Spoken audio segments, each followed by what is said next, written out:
नअब्दुहु व नसल्ली अला रसूलिहिल करीम अम्मा बाद फ़अऊज़ु बिल्लाहि मिनश शैतानिर रजीम बिस्मिल्लाहिर रहमानिर रहीम। अस्सलामु अलैकुम। एहसान न्यूज़ में खुश आमदीद।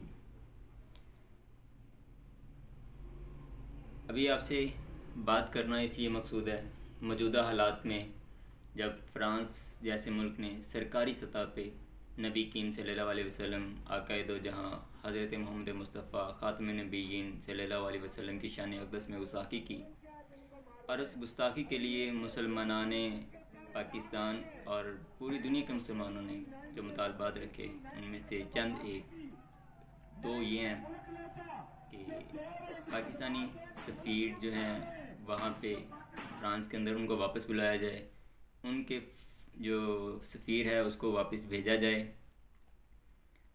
लेकिन हमारी हुकूमत ने कुछ भी नहीं किया, ना अपने सफ़ीर वापस बुलाए, ना उनके सफ़ीर वापस भेजे, और ना ही फ़्रांस की जो मसनूआत हैं उनका सरकारी सतह पे बायकॉट करने का ऐलान किया। इसके लिए पाकिस्तान की तीसरी बड़ी सियासी जमात तहरीक लब्बैक या रसूलुल्लाह सल्लल्लाहु अलैहि वसल्लम मैदान अमल में आई और उन्होंने ऐलान किया 15 नवंबर को फैज़ाबाद जाने का। लियाकत बाग से फैज़ाबाद तक लॉन्ग मार्च था। उसके अंदर जो जुल्म सितम के पहाड़ तोड़े गए, ये आप तस्वीरों में देख रहे हैं। मैं इमरान खान साहब और मौजूदा हुकूमत के तमाम अहदेदारान को ये चीज़ बता दूं कि ये जो लोग नामूस रिसालत सल्लल्लाहु अलैहि वसल्लम के लिए मैदान अमल में आए हैं, इनके हौसले इतने कमज़ोर नहीं हैं कि चंद शेलिंग के सिक्कों से या धुएं से इनके हौसले पस्त हो जाएंगे या उड़ जाएंगे। इमरान खान साहब, मैं आपको पीछे लेके चलता हूँ, जहाँ पे आका जी सल्लल्लाहु अलैहि वसल्लम की इस्लाम की बात आती है तो वहाँ पे आशिकान रसूल क्या किस हद तक जाते हैं। आपको शायद याद होगा, अगर आपने तारीख़ पढ़ी हो, 13 जुलाई 1931 इंडिया में कश्मीरियों के ऊपर एक जुल्म हुआ। कश्मीरियों को बगावत के सिलसिले में पकड़ा गया। तमाम कश्मीरी इकट्ठे हुए और वहाँ पे नमाज का टाइम हुआ। एक कश्मीरी मुजाहिद ने खड़े होकर अजान दी। उस वक़्त डोगरा राज था, आज इमरान राज है, उस वक़्त डोगरा राज था। और उस डोगरा राज के सिपाहियों ने उस मौज़िन रसूल को, जो मौज़िन इस्लाम खड़ा हुआ, उसे गोलियां मार के शहीद कर दिया। फिर एक और मौज़िन खड़ा हुआ, जहाँ से वो शहीद हुआ, जो अल्फाज उसने छोड़े उसके आगे दूसरे मौज़िन ने अज़ान दी, उसको शहीद कर दिया गया। शहादतों का ये सिलसिला चलता रहा, हत्ता के 22 मौज़िन शहीद हुए, 22 नौजवान शहीद हुए। और ये इस्लाम की सबसे महंगी तरीन अज़ान है। ये जज्बे हैं इस्लाम को लेके मुसलमानों के। और खान साहब, मैं आपको एक और वाक़या याद करवा दूं। आपका ये माल रोड, यहाँ पे भी नामूस रिसालत के पहरेदारों ने अपनी जानें दी हैं। नामूस रिसालत के जानिसारों ने अपनी जानें निछावर की हैं।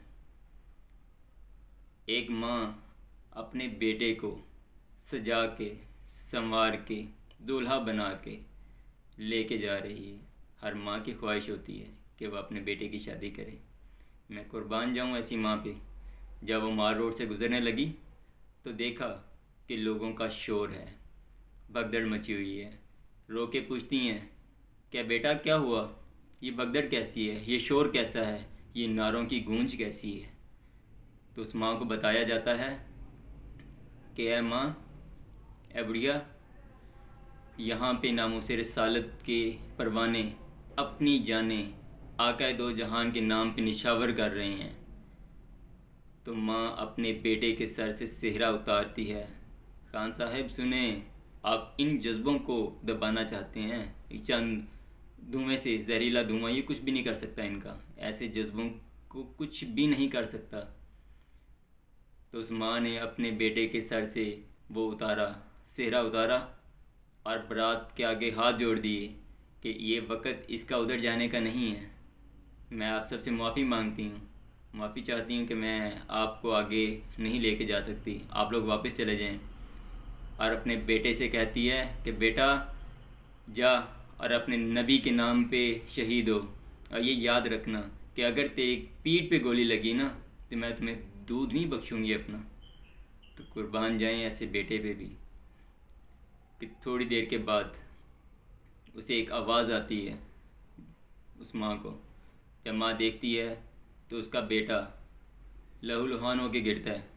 माँ जल्दी जाती है, बेटे को गोद में उठाती है। तो बेटा कहता है माँ ये देख तेरे बेटे ने सारी गोलियाँ अपने सीने पे खाई हैं, कोई एक गोली भी मेरी पीठ पे नहीं लगी। खान साहब आप कैसे कैसे इस जज्बे को जो है वो ख़त्म कर सकते हैं। 3 साल पहले भूल गए हम, नवाज शरीफ के दौर में भी ये जलसा हुआ था, आपके चंद टटुओं ने इसकी हमायत भी की थी। आप तो उस वक़्त भी ना बोल सके, उस वक़्त हमायत की थी। और उसमें भी क्या हुआ था, 8 मुजाहिद शहीद हुए थे, और उनमें से एक मुजाहिद के वालिद ने अब अपना सारा कुंबा ले आया, अपने सारे बच्चे ले आया नमूसे रिसालत पर कुर्बान करने के लिए। खान साहब होश के नाखुन लें, आप इन जज्बों को नहीं रोक सकते। इसका हल सिर्फ़ और सिर्फ एक ही है कि फ़्रांस के ख़िलाफ़ जो इनके मुतालबात हैं वो माने, और इसी में ही सबकी बेहतरी है। हमारी शरीयत भी यही कहती है, इस्लामी कानून भी यही कहता है, और इन पे जुल्म करके कुछ भी हासिल नहीं है। ये गिरफ़्तारियाँ जो मौत पे बैद लेके आए हैं उनको शेलिंग डंडे ये क्या कर सकते हैं, कुछ भी नहीं। खान साहिब होश के नाखुन लें, इक़्तिदार ये आनी जानी चीज़ है। ये और 2 साल आप रह लेंगे, 3 साल और रह लेंगे बस, उसके बाद आप नहीं इक़्तिदार में आएंगे। तो फिर कब्र में भी जाना है कि कब्र में नहीं पता कि कब्र में क्या मामलात होंगे।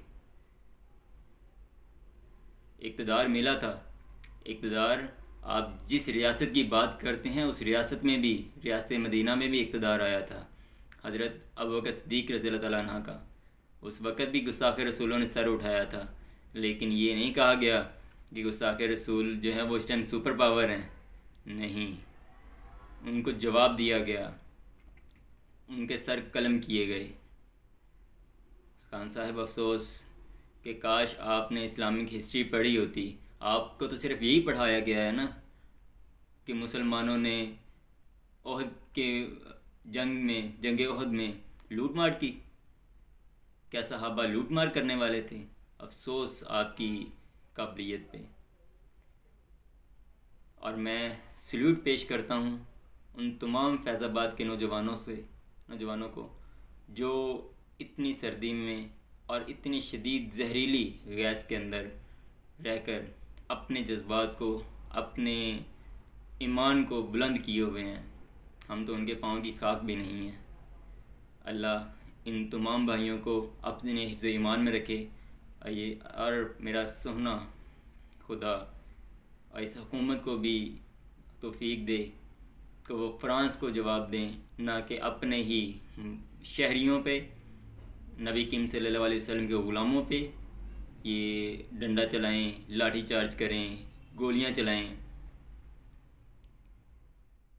अल्लाह आमीन।